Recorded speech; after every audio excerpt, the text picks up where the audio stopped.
Hi everyone, welcome back to my channel. I'm Chef Din and today I'm going to show you how to prepare all your ingredients, mix your spices and then cook the final dish. A very simple method I'm going to use here, so follow the instructions carefully.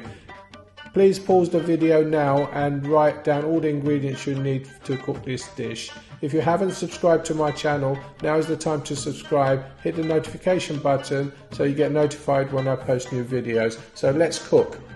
Before we start to cook, I'd like to welcome you all back and also mention that if you are interested in cooking restaurant style curries, there are basically 3 steps. One is the base gravy, second is the pre-cooked items, and third is basically putting the curries together.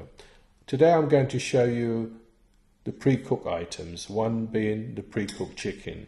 As you can see, this is a easy dish if you know how, and I will show you how to cook it.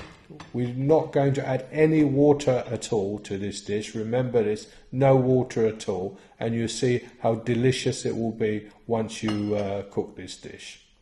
So watch and learn how to cook this delicious pre-cooked chicken the correct way.